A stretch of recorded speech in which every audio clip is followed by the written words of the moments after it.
to me, Dee Ball. So Dee's worked as a designer, a creative, musician, copywriter. He's really embedded in the kind of the technology sector going back to your web designing days and so on.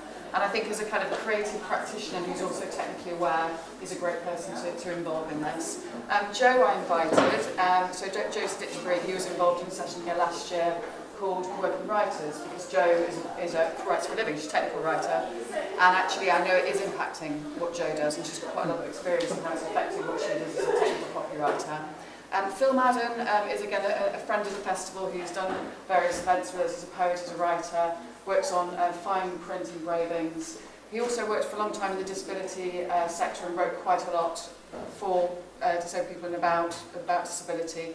So I think the combined group here that we have are going to bring some great insights to the subject, but what we'd also like to do is ask you to take part.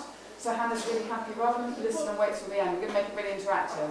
So actually, if something comes up that you're interested in, you want to join in with, raise your hand and Hannah will try and include everybody. And we're just going to kind of see how we go. You've got some questions to kick us off. I have, yes. I have. I'll hand over to you. Okay, thank you.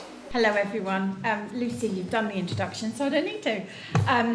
Like Lucy said, if you want to, it's going to be interactive, so if you want to take part, hand up or butt in is fine. And, I'll try and organise you all so it doesn't get too rowdy. So I'm not an expert in AI either, but obviously since the launch of ChatGPT in November, I was amazed to find out that within 2 weeks it had like several million users worldwide, and the implications of that leads to all kinds of speculation about what it means for loads of different industries actually, education, art, photography, but obviously it's the writing festival, we want to keep it focused on writing. I'm aware it's very easy to go off on a tangent with this one, but we want to keep it to writing if we can. So I'm going to start with a really general and broad question, and I'm sure from that we will kind of boil it down to various different ones. AI, is it good for the writing industry or bad? Let's go with a binary choice, or, kind of halfway. Who wants to kick off? Anyone? Yeah, I'll kick off. So I'm a technical writer, as Lucy introduced me. I've been a tech writer for about 20 years. Formerly, I was a software engineer, so I moved into writing about software development to help people that are working in tech fields do their job better. And I've been working with data scientists and machine learning engineers for about 7 years now. So actually with the people that are making this tech.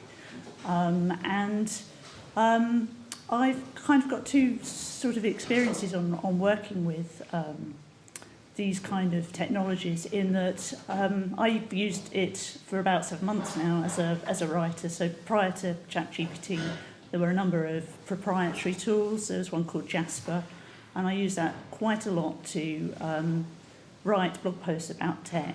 And I found that was actually doing a lot of the heavy lifting for me from research purposes. So in fact, it was allowing me to be more creative as a tech writer, which is something that people don't often say about that kind of writing. It was doing a lot of the fact checking, finding things for me to read, and then I could pull that all together and synthesize articles more quickly. ChatGPT does that, and it does more as well, because I can write a first draft, I can pop it into ChatGPT, and it can smooth out some of the rough edges, and then I can take that forwards. So for my job, it is a huge bonus. It's saving me time and it's making it more interesting. Do you find that it's accurate? No, not always, and that's really where the experience comes in, and I think this is why I'm quite excited about it, because it allows me to do more of the technical part of my job, which is the fact checking. It will come up with a whole range of things that I can use, but then I have to be very suspicious of those and make sure that I look into all of them rather than just publish as it is. Yeah. So, yeah. Is it a good or bad thing? Yeah. That's a base question. I think for commoditizing, it's a good thing in the same way as most technology is used to commoditize easier. Research, as Joe said, is going to obviously help speed up processes. But I think it's a bad thing. It kind of, as I guess something we've all thought about, it removes the human experience and the human side to the more creative aspects of writing and what we consider to be art or creativity. And I don't think, from everything I've experienced with it so far, it's a poor photostat for the real thing. Yeah. So good or bad, bit of both. Bit of both. Bit of both. How about you, Phil? Well, I think generally anything that humankind has ever created is a good and bad effect. This is no different. And I'm very suspicious about anybody or anything shaping and centering information. Yeah. Producing volume is fine and impressive, Yeah. but somebody is doing the editing somewhere, and the machine is doing the editing. And how words are shaped and which comes first and which comes next in a statement makes a huge difference. So it's inevitably biased, and I'm suspicious about where the biases are coming from. Yeah. I don't mean I'm a conspiracy theory nutcase. No. I just mean I'm suspicious about where they're coming from. Yes. I mean, we talked briefly there about technical writing, but I'm interested in looking at you touched on it, Dee, about human creativity, and I wonder if we can ever imagine artificial intelligence effectively replicating that. Can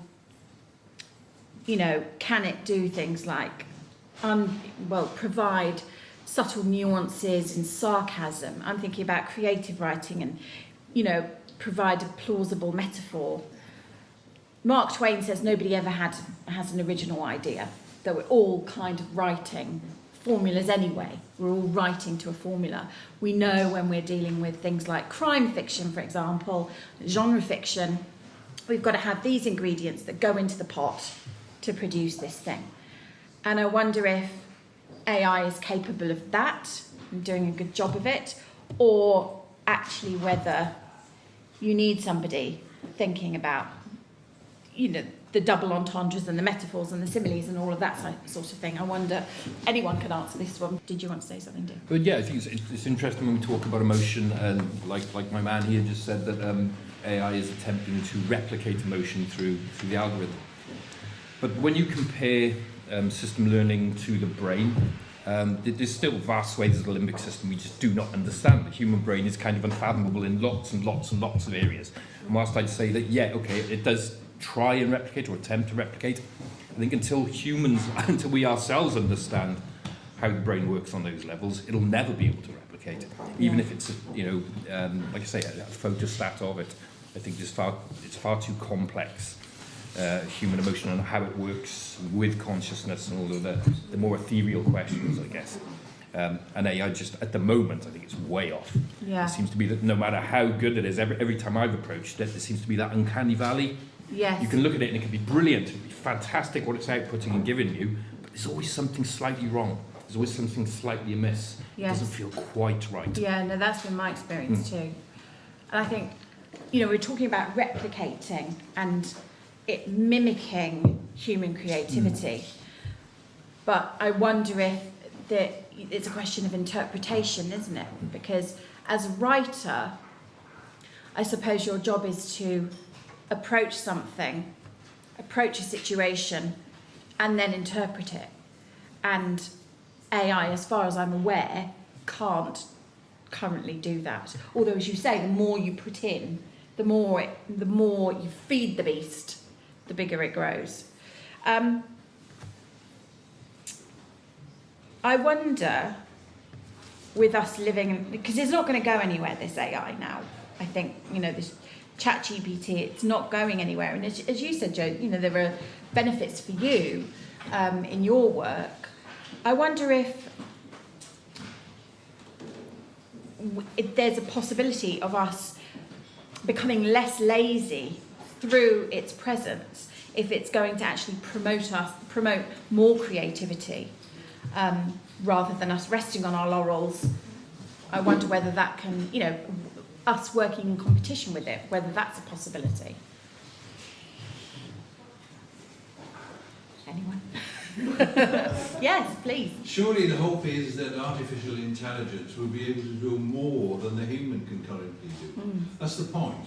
When that stage is reached, we set it tasks, we get it to find cures for cancer, which we cannot do, but which AI will be able to do. In terms of writing, Yeah. I think there's a certain fear on the part of human writers that this will displace what we have to do.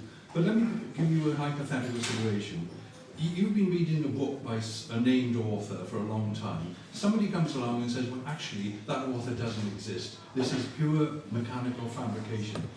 Does it alter your view of the book, if you liked it? That's a great question. What does everyone think? Yeah. Me too. Yeah. Go on. I think I might think I want to see more of that author's work. And when I found out the author was a robot, I might be a bit. We've removed the human, Yeah. which the human is a reference point as well as the. But that doesn't change Work the itself. the artifact. That doesn't change the book. It just changes your view of it. I think that links with, you know, if you have followed an artist or a footballer or a writer, and then you found out that their views are, you know, very fascist or whatever, some people say it doesn't matter and you should still listen to the music or read those books, whereas actually other people might say, sorry, I can't do that anymore. That kind of links there somehow, Yeah. isn't it? There's a sort of violation there, Yeah. in a way, Yeah. I suppose. I would feel violated. But you're right, it doesn't change the content of it. No. It No, changes and the perception. content is all one has to make a value judgment. So where it comes from, its source, its provenance, is neither here nor there.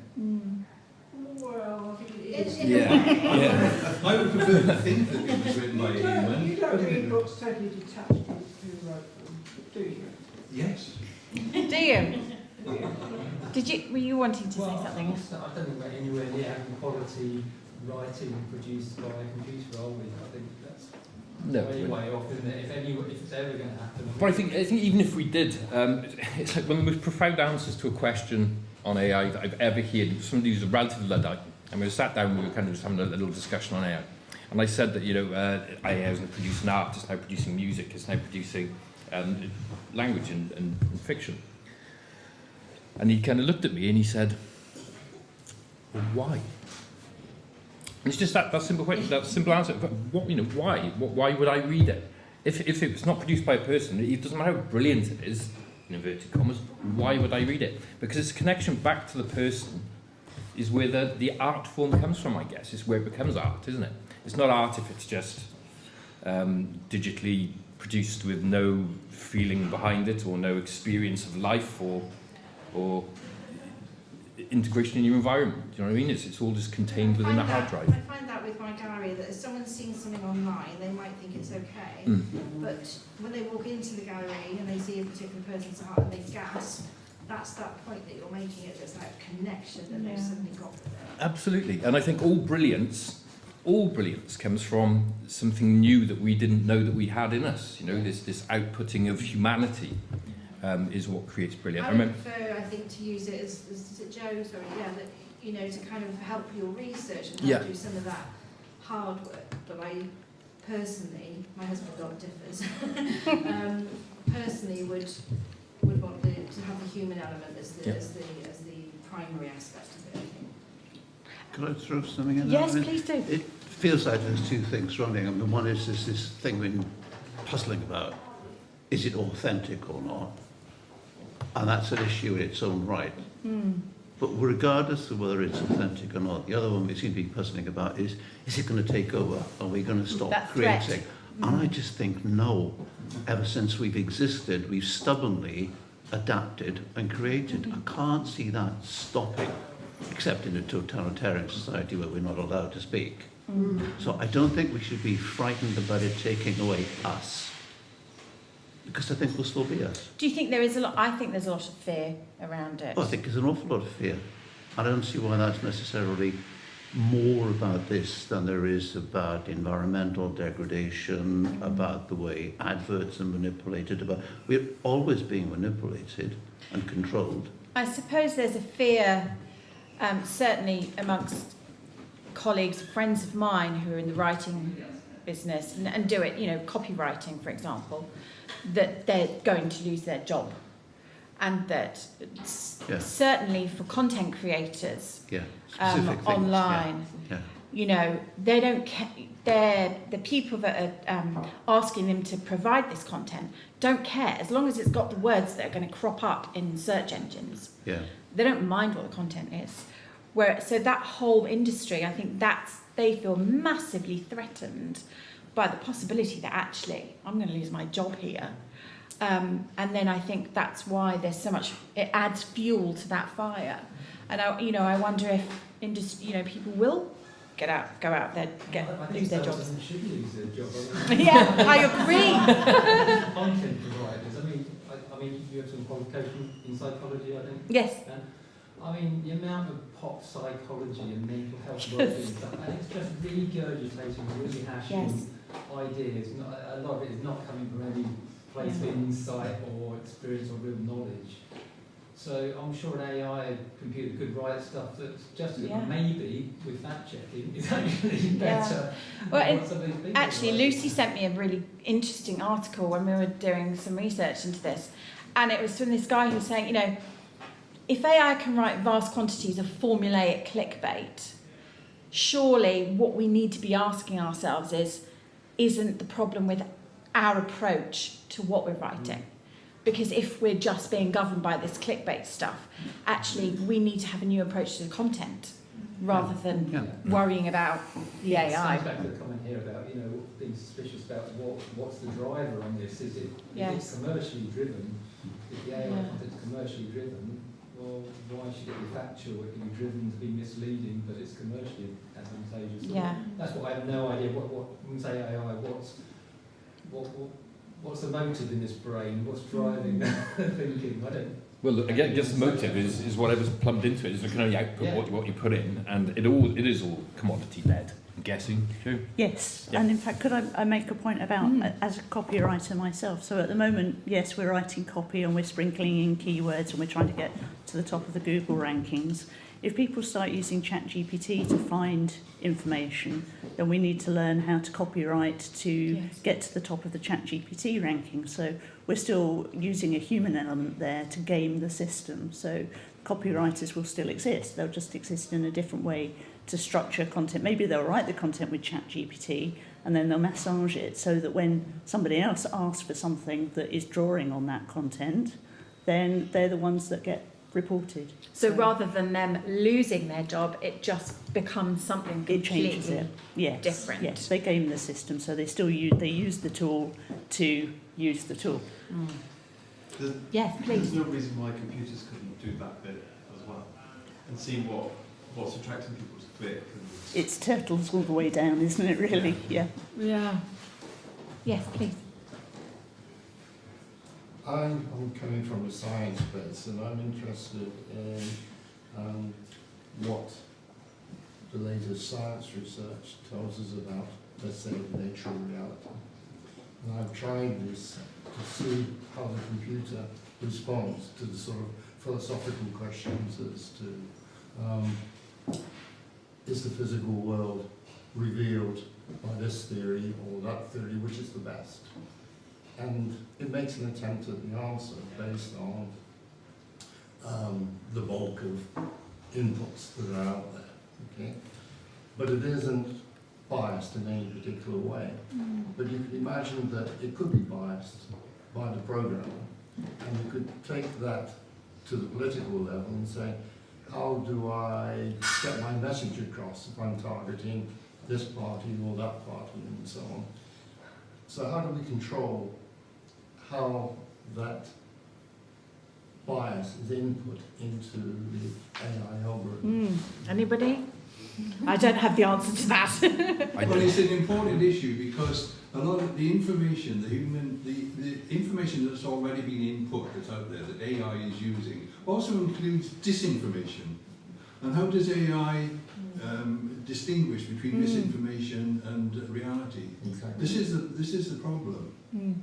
Already with the disinformation that You're talking about the average journalist. Well, where we are today if you look at what it does, it takes out of the cloud random facts, and it's up to you to look through those as you're doing and pick out what you think is the real situation and what you think should be discarded.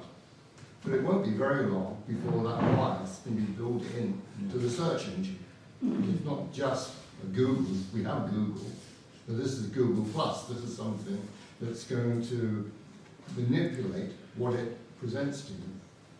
And that manipulation is going to be done by the algorithms, and the algorithms are going to be written by people with different agendas. Yeah, absolutely. You wanted to say something? I was just going to say that it's quite interesting because these like AI generated things draw information from everything, but they're also quite frequently told where to get their information from, and then from there they learn, and from there sometimes even though they weren't told to go to a certain place, they end up there anyway through like a pathway basically. And if surely it has to have some kind of bias, because it has to have it has to want is the wrong word, but it has to want to work alongside humanity, and it has to want to, as opposed to trying to just, like with the philosophical questions, I'm assuming a lot of the answers as to what's wrong with the world is like humanity, if it looked at it from a purely logical point of view. Yes. So if you were to ask it, so when you start to give it, because at the moment it can just tell you things, when you start to give it the ability to do things, you need to make sure that there are biases there in place, yeah. so that it doesn't do sin. I don't know, I'm not sure. No, I follow. You make a really good point. I wanted to bring it back to writing, because it's so easy to go off on one, isn't it? To bring it back to writing, and just for us to think about, is there anything that, we've talked a lot about the negatives, is there anything actually that can be advantageous for us? I mean, Joe, you've talked about the advantages for you. But I wonder if there's space, can it be a tool? Can it be, like, for a copywriter, for example, who is writing, I write a lot of stuff for estate agents, and it's always the similar stuff. They all want me to say the same thing, and I'm always thinking, how am I going to say this thing in 7 different ways, in 7 different voices, because that can't look the same.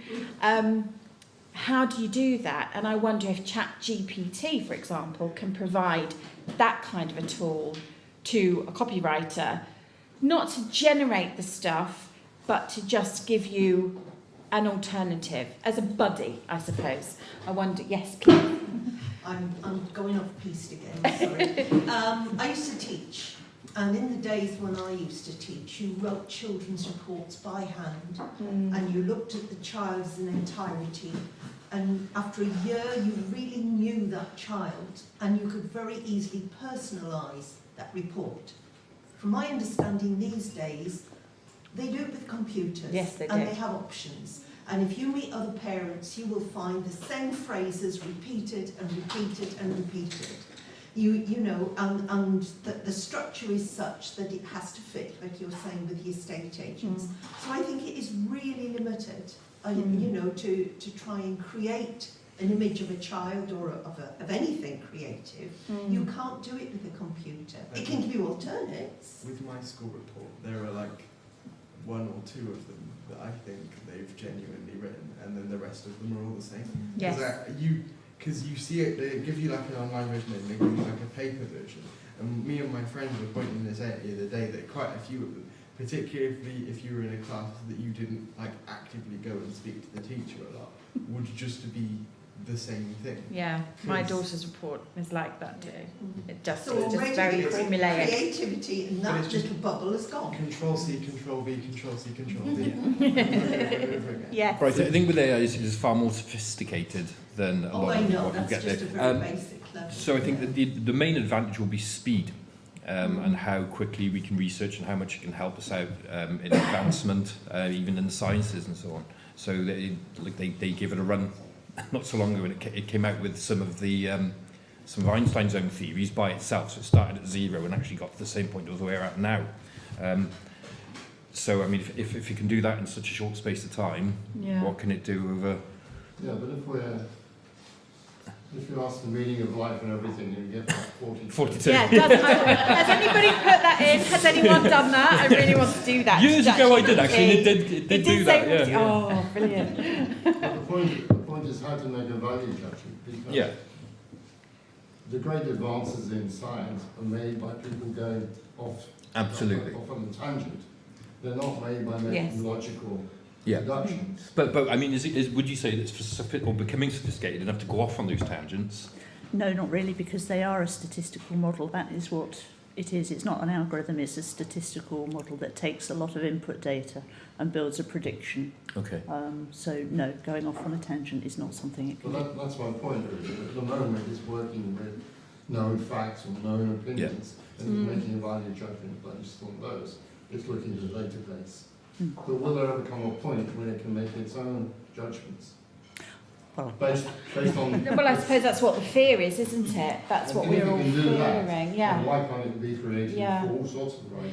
But then I suppose, you know, in terms of writing, and you saying it's a statistical thing, and there's, you know, we should talk about narrative voice then, because if it can't do a narrative voice, that's the unique thing, isn't it, that a writer brings to something. I mean, Kath, what do you think about that? You're a novelist and a writer. You know, do you think it would ever get to a point where it could, you know, generate something that would be a plausible narrative voice? I don't know. I mean, like you said, we don't know enough about, human beings don't know enough about the way the brain works. Yeah. So how can it do that? You know, brain scientists, the cleverest, don't know half of it. So, I mean, I don't know the answer. I'm not, because I believe in humanity. Yes. Just and I want to believe in humanity. Yeah. I mean, I'm just throwing it up. Why does that matter? I mean, we find it difficult to describe what the narrative voice is and what an authentic human being and so on is. And there are all sorts of psychopathic people who will just respond to anything and interpret and misuse. That's no different from what machines do about interpreting and machine learning. There are issues about how it's controlled and who's feeding it. But isn't human creativity just something stubborn and ornery and cantankerous and will just be there anyway without us having to define what it means? Yeah. I know the answer, but I'm personally quite happy I can't define what it means. Yeah. Wouldn't feel creative if I did. No, and as you say, there's no formula for it. So in that regard, perhaps we're safe. Perhaps it can't do it. Yes, please. Yeah, well, I'm more of I like to write songs and that, just for my own amusement. But I also like art and that sort of thing. But I've seen a lot of videos on YouTube of people using AI they use like these different paintings and that, and then they put it frame by frame and they create these beautiful animations. And also with music as well, like how AI is used to make maybe an odd sort of rhythm or chord sequence. But I just wondered, especially with writing as well, I wondered how that can be used in writing as purely artistically. Maybe it's the prose of it and spontaneity, whatever. But I also think maybe it's using AI creatively is something that you can only do for a short while, because you say you have an artist who uses AI to create music or art or something. Well, if they kept doing it, I'd think, well, how much of it is just the AI at a certain point, or how much is the human creativity? You know what I mean? Yeah, well, we've been digitising creativity for years now, haven't we? So in music, we took it from the analogue to the digital. Yeah. Even with writing, with art, with the way that we use Photoshop and for advertising. So we've been digitising for years, and what it tends to do, I think, is it's almost like create a class system. Yeah. And you have the stuff you can churn out, or and foist, and then there's the stuff with the real substance that tends to be underneath and always stay. But there's a big distinction between the two. Yeah, it's like I can sit and listen to, say, Martha Eldridge playing Rachmaninoff's Concerto No. 3, and you look at any piece of AI music, and it just doesn't come close. There's always something that doesn't seem right about it, yeah? And there's brilliance in the human part of it, whether it's her playing or Rachmaninoff's writing. And it's the same with these AI art generators. Have you been familiar with those online? They're brilliant. They're good fun. Yeah. But they're miles from producing anything that has any value. I mean, well, other than commoditized value, from money value. Yeah. So, you look at a Pollock. I've stuck in to try and get the AI to recreate a Jackson Pollock, and it looks shit. Yeah. That's the fact. It just does. There's a big difference between the real thing. And I've had two things sat next to each other and trying to think, well, which one's which? And you can see the Pollock straight away. And it's supposed to be randomised. I don't think we'll ever hit. Well, my friend's been experimenting with it, and it keeps giving her people with like 6 fingers. Yeah, it does do that, yeah. It's getting better with that at the moment. Hands, it's starting to come to grips with. But there's always something not quite right about. To play devil's advocate for a moment. Yes, do. Is this our vanity? Is this our sense of entitlement? I don't know. I know what you're saying. I know. Not you. It's more. I think the way the computers, work, it is the sum of its parts. What we produce is always, not always, but a lot of the time, more than the sum of its parts. And it's that X factor that we don't understand that makes it different. So I don't think it's a vanity thing so much as I hope not. Anyway. Yes. Going back to sort of linked to what you were saying about the quality of music, it just not being right, or there's something wrong with AI-produced art. The technical quality of the writing produced by AI worries me, because I'm a copy editor. I mostly work with self-publishing fiction writers, and I hope I never get to the situation where somebody sends me in something to edit that has been produced by AI. But I also work with a few technical writers, and whereas it's an ongoing work to persuade writers generally that Grammarly cannot be relied on to correct your writing. I think as AI gets better and better and better, really there's going to be, especially for that type of writing, your technical writing, there's going to be less and less for us to do, because the style of the writing might not be great, but I wouldn't expect it to be churning out actual grammatical errors the rate that a human being does. So do you fear? I do. I do. As I said, I mostly work with fiction writers, and I hope I never get to the stage where I'm seeing, or somebody sending me work saying, "Oh, this has been produced by ChatGPT or whatever." So I hope that that's a long way off, past retirement, hopefully. But for technical writers, I think it's only around the corner. One of my largest technical writing clients writes safety manuals for airlines. Now, he would always, because he's a very professional man, he would always make sure that it was accurate, that the content was accurate, but I don't think there'd be anything for me to do to actually correct the technical quality of the writing, the grammar. Because it's quite formulaic, isn't it? Yeah. So I'm expecting it just to get better and better and put me out of a job in that regard. Really? That's quite... I'm just wondering, when you're talking about AI and writing, whether you considered the effect of AI on narrative fiction, because the best fiction has a moral element, a moral dimension. And AI would have 1,000 years of literature to call on, using all the permutations of moral choices and moral dead ends and everything. And it would come up with something that was an amalgamation of all these things. But whether it would be an interesting, revolutionary form of moral statement is, well, if it did, and we accepted it, then AI would have done well with fiction writing. If it doesn't, if it's just a repeat of what we could find in any other literature from any era, then you know, it's just as though we'd done it, you know, that the writer, a human writer had done it, and just repeating something that had already been written, Yeah. or a variation of it. It's when AI will produce something new and useful, is it? Yes. I don't think it will, because if it's a commercial enterprise, it's always going to appeal to the common denominator. It's always going to be bland, because it's going to try and appeal to the most people. There's going to be nothing left field. Yeah. It's always going to be straight down. Depends what you ask it. That's true. Yeah. But if it's a commercial exercise. If it's Yes. commercial, yes, I agree. But if you take Nigel's one, you have the sum of human knowledge potentially to work with.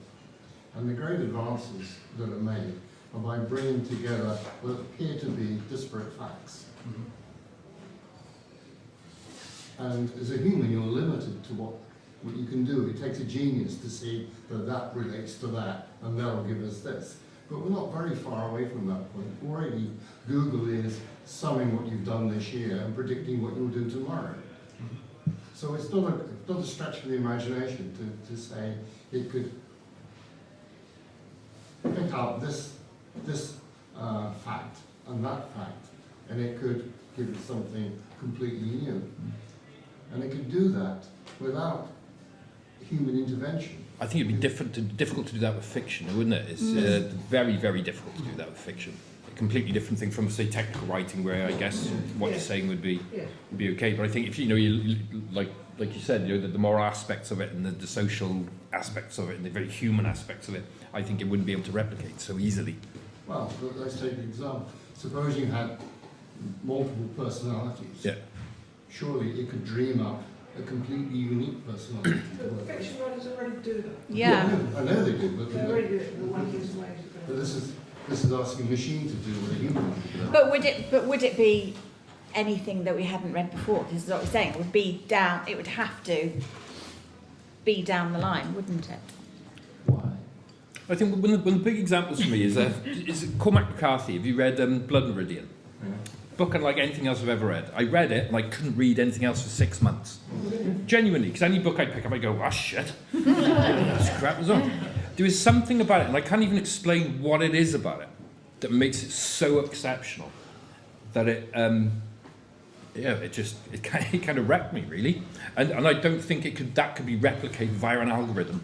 And it's the same with art, isn't it? Completely. When you have, like you were saying, Ens, when you go into a gallery, when you walk into the Louvre and you look at Mona Lisa and you go, it's just a picture, it's just a picture. But there's something, isn't there, that you connect with on a human level. There's a theme, isn't there? There is something that is not quite tangible, that none of us can explain. And it's why art critics exist and literary critics exist. They're trying to, capture that and encapsulate what it is. But there is something other, magic, It's maybe. more than the sum of its parts. What about that photo that won the prize? Yes. We've already passed that point. Yeah. AI-generated photograph won a photograph competition. Absolutely brilliant photograph. Right. But even then, And nobody said, this is fantastic. It's won. But when you saw it, did you not get that uncomfortable feeling of, hang on, there's something not quite right about it? Because the faces, I think, were imperfect. No, I didn't. I mean, there's always the danger if you know somebody's a killer, you say they look like one. Yes. Yeah. This is after the event. Yeah. It's quite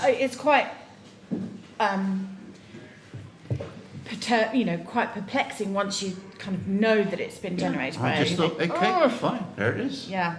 I think what we exhibit in is a kind of human arrogance, that we have a monopoly over a creative act, and we cannot accept that something that is non-human will come and do just as well as we do. The photograph was fantastic. We were asked, when the picture was broadcast, we were asked to judge it on the terms of post-knowledge, knowledge that it wasn't a human production. Yeah. But you can't. The artifact remains the same. I think And that's your first judgment is the judgment that counts. I think that's where the fear comes in, because other photographers would have worked for months towards entering that competition, whereas the AI would have just generated. And I think that's where the issue lies. Yes. Yeah, I was just thinking as well, you know, say us now in the present, we're talking about this and we have fears and all that about AI. But what about as the next generations come along and say maybe by the end of the, I don't know, end of the century or something, people are using AI to write fiction and songs and all that, and they take the tools for granted, and they're, I was just wondering, you know, maybe will they use the AI in that and put it under their own name and have no feeling that, oh, an AI made this, I made it, you know, that sort of thing, like, as the generations go on, will we just be told to think that it's just part of the creative process? Which leads me on to my next question, actually, because I was thinking, you know, we've talked about this and what, if anyone thinks, or how it would be put into place, but it's a hypothetical, about the rules that we need. What rules do we need? How do we implement them? And who decides? That's a big question. I've been listening to everyone's point of view this evening, and I use a software called Pro-Writing Aid, and there is something what AI will never have, and that's humanity. And any novelist, especially the lady novelists that approach here, will know that. Now, I'm about to release a crime thriller at the end of the month, set locally, and no AI software knows Abigail any better than I do. Yeah. And as a gentleman said here, we're not that. We're a long way from AI. We're a long way off. And if you want to consider the question, what is AI? It's artificial intelligence, artificially created. At the moment, where our AI stands in writing, all AI is an algorithm that trawls the internet looking for words, keywords to put them all together and make them make sense. Now, any AI bot can do that, but no AI bot can make words have feeling like a novelist. Because if anything I've learned in the last 10 years is when you're writing, you've got to engage the reader and you've got to make the reader have feelings and feelings to that character and feelings to the situation they're in. And I think with the exception of a few here, we're all old enough not to be terrified. If anything, we should fear for the next generation, because my daughter's 11, on her iPhone, on her Switch, and everything like that. And it's getting more to a point where technology is telling us what to do. But for those old enough, when I'm writing a book and I'm using Pro-Writing Aid, it makes suggestions. It doesn't tell me, because it makes suggestions where I should be saying this, and I'll just say, no, my character wouldn't say that, he'd say this. So at the moment, I'm not fearful of AI, because the time to be fearful of AI is when it becomes self-aware, and we are a long way from the singularity just yet. So, you know. I think there are, and we know this from what's going on in the world in different spheres, there are people who will take advantage, particularly in terms of, well, almost exclusively in terms of commercial goals. And in answer, it's not answering your question, but people we don't want to, we know certainly people we don't want to control it. Yeah. Don't we? We can think of individuals. And how you stop, you know, there are individuals who will take advantage and who are very powerful and who none of us can tackle. Yeah. But those individuals who do that without AI?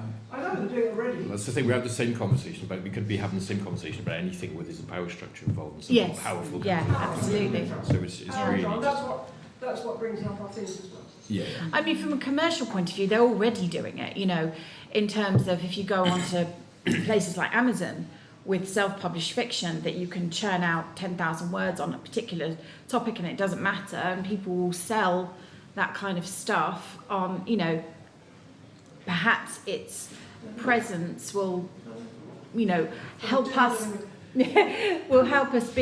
elevate us to be more aware of it, more creative. I wanted to read you, I put into it today, write a poem about the Abergavenny Writing Festival. And I asked it to answer whether or not the future of writing is dead as a result of AI. So here we go. So here's the poem. It said, amidst the rolling hills where the river Usk flows, the Abergavenny Writing Festival spills its creativity and prose. A gathering of minds, wordsmiths from far and wide, sharing tales of all kinds from the heart they confide. It's very good, is it? In workshops and talks, inspiration abounds as pens dance on blank blocks and stories come unbound. Oh, Abergavenny, your festival is a writer's paradise, a place where words can nestle and creativity can rise. So that's what it said. I'll read you its response to the question of whether it spells the end for writing. Artificial intelligence has undoubtedly revolutionised many industries, including writing. With the development of sophisticated language models, AI can generate high-quality text that mimics human writing. However, the question remains, does AI spell the end of creative writing? While AI-generated text can be impressive, it still lacks the nuances and complexities of human writing. AI is limited by its programming and cannot replicate the personal experiences, emotions, and perspectives that make human writing unique.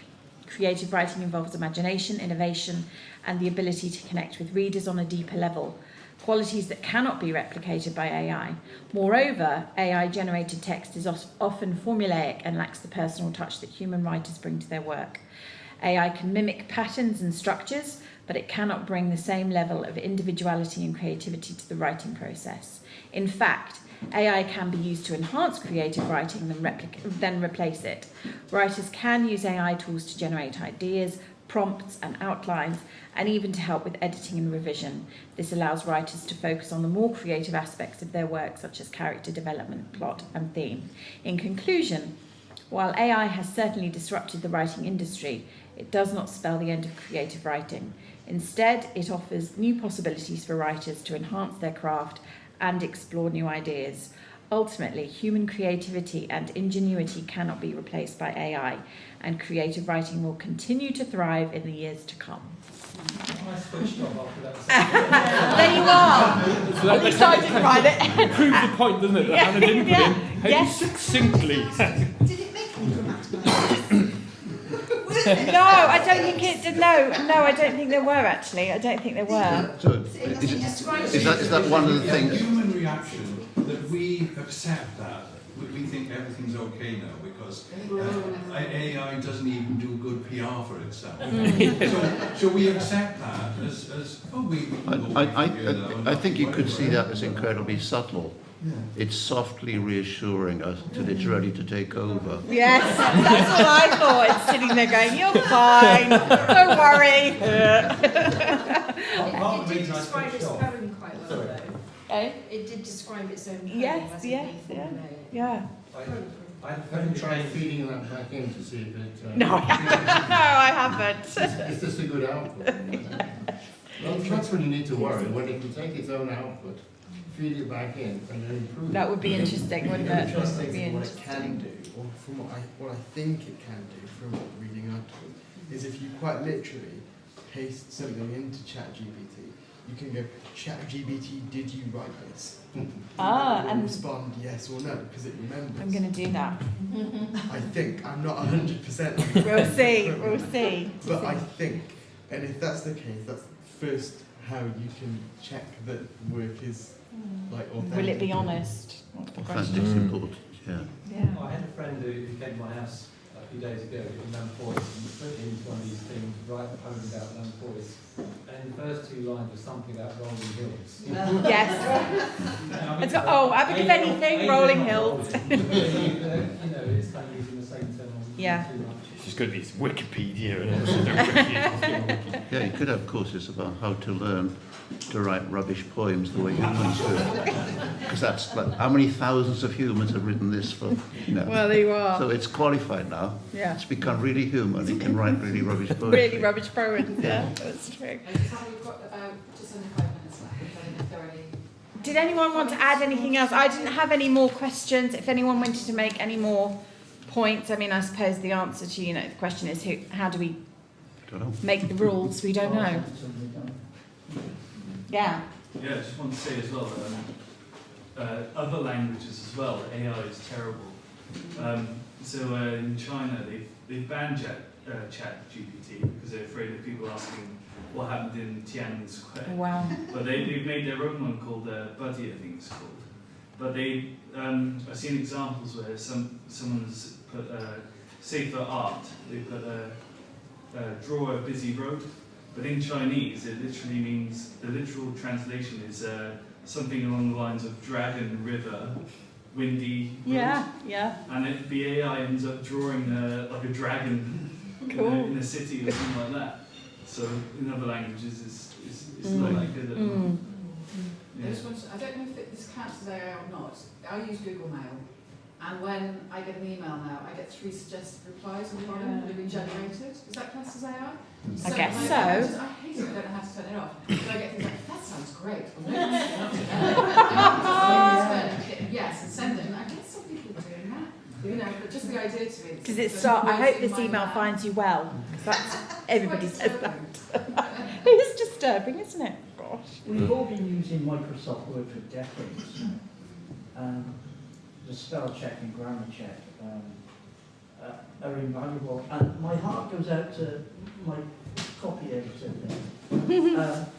You're right, your jobs are, if anyone in the writing industry jobs are rejected, it's the editor and the copy editor, because, you know, self-published authors, a lot of authors haven't got any money, so they will turn to these, you know, things like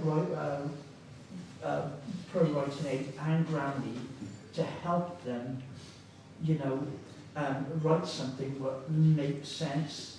And it's hard for you guys because all this software is going to do is get more clever. Not going to reach AI level, but it's going to get far more sophisticated. It's not there at the moment. Grammy is awful. It doesn't get nuance in it. It's just really, really poor. But there's enough people out there that think they can rely on it.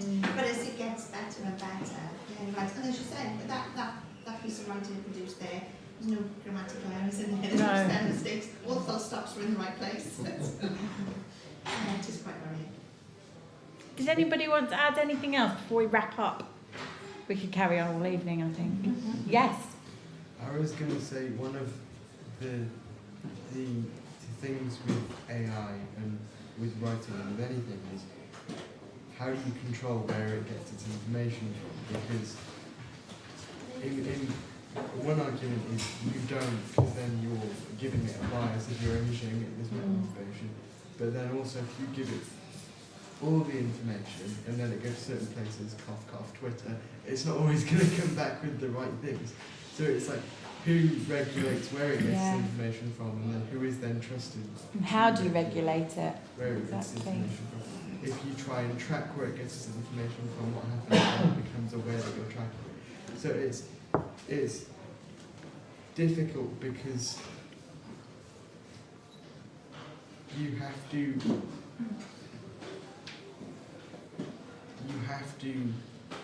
when you're writing something, I guess, you can never take anything that it says as factual, as basic as it might be, because it might have just got that from some random place on the internet.